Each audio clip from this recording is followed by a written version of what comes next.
सभी को नमस्कार। जैसा कि मैं पहले भी स्पष्ट कर चुका हूं कि बिहार में जो बाढ़ आती है वो एक राजनीतिक लूट है। इसी विषय को आज मैं थोड़ा और आगे बढ़ाऊंगा और थोड़ा और विस्तार दूंगा।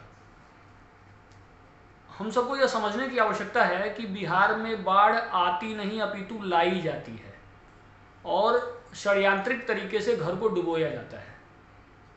क्योंकि मैं डॉक्यूमेंटेड तरीके से सारी बातें कई बार स्पष्ट कर चुका हूँ। सेंट्रल वाटर कमीशन को हमने जो पत्र दिया था और जो उनसे प्रपत्र हमको प्राप्त हुआ, तो सेंट्रल वाटर कमीशन ने इनडायरेक्ट वे में यही कहा है कि हम घर डुबोएंगे और हम कोई समाधान नहीं करेंगे। वो लेटर भी मैं दिखा चुका हूँ कई बार कि सेंट्रल वाटर कमीशन साफ साफ ये कह रहा है कि हम घर डुबोएंगे, हमको एक घर डुबोने के 5 लाख रुपए मिलते हैं। तो ये बात समझने की सामान्य जनमानस को जरूरत है कि बाढ़ आती नहीं अपितु बाढ़ लाई जाती है। क्योंकि बाढ़ के पीछे आप समझिए कि जो आपदा के नाम पे अकाउंटेबिलिटी नहीं है, प्रतिवर्ष लाखों करोड़ों का धन आता है और उसकी ऊपर से नीचे तक बंदरबाट होती है। इंजीनियर्स तो बाढ़ क्षेत्र में ये कहते हैं, बिहार में इंजीनियर्स ये तक कहते हैं कि हमको पर्टिकुलरली कोसी में डिप्लॉय किया जाए और उसके लिए 50 लाख 60 लाख कमीशन और घूस भी खिलाते हैं। तो मतलब समझ लीजिए बाढ़ इनके लिए लक्ष्मी है, इनके लिए वरदान है। तो योजनाबद्ध तरीके से बाढ़ को लाया जा रहा है।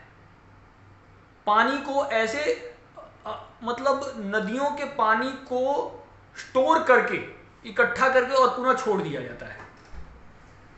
जब आप इसको क्रमशः समझेंगे, जैसा मैंने डॉक्यूमेंटेशन के आधार पर पहले भी स्पष्ट किया है कि पहले पानी को स्टोर कर लिया जाता है, नदियों के पानी को स्टोर कर लिया जाता है, फिर एट ए टाइम उसको छोड़ दिया जाता है।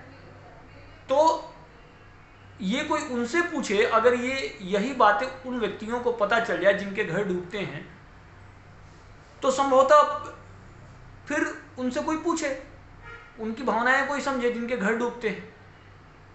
तो हमें उन व्यक्तियों की भावनाएं समझनी पड़ेगी जिनके घर बाढ़ में डूब रहे हैं। और केवल बाढ़ विषय नहीं है। अब इधर आ जाइए, आप महाराष्ट्र आ जाइए। महाराष्ट्र का 60% जिला, 60% क्षेत्र जो है वो सूखे से प्रभावित है। एक तरफ भारत का एक ऐसा क्षेत्र है जो जलमग्न हो जा रहा है, एक तरफ ऐसा क्षेत्र है जो सूखे से प्रभावित है। आप उस पानी को स्टोर नहीं कर पा रहे हैं। अगर आप स्टोर कर लेते तो सूखे की समस्या भी सॉल्व हो जाती। सूखे से भी लोग मर रहे हैं, बाढ़ से भी लोग मर रहे हैं। और बाढ़ जो है एक वरदान बन के सूखे को भी समाप्त कर सकता है और बाढ़ से प्रभावित होने वाले क्षेत्र को भी समाप्त कर सकता है। लेकिन हमको बाढ़ के पानी को स्टोर नहीं करना है, क्योंकि हमको सूखे से भी लोगों को मारना है और हमको बाढ़ से भी लोगों को मारना है। क्योंकि लोगों को मारने के लिए पैसे मिलते हैं सरकारों को। तो ये समझ लीजिए कि ये एक बाढ़ नहीं अपितु ये एक नरसंहार है। ये आप समझ लीजिए, it's a mass killing, brutal murder, intentional murder.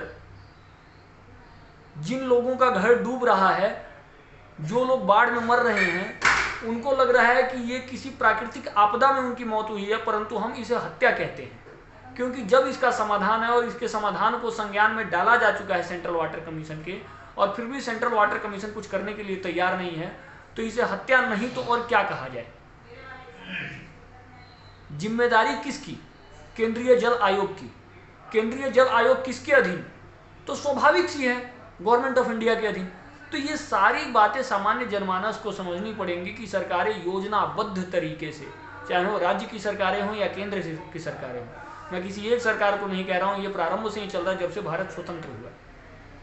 नीतियों में कोई विशेष परिवर्तन कभी नहीं हुआ, सरकारें बदलती रहीं पर बाढ़ में घर डूबते रहे। हमारा आग्रह यही है सामान्य जनमानस से कि वो इस विषय को समझे कि बाढ़ में घर डूबते नहीं अपितु डुबोए जाते हैं। मैं इन्हीं सारे विषयों के साथ अपने शब्दों को समाप्त करूंगा। धन्यवाद।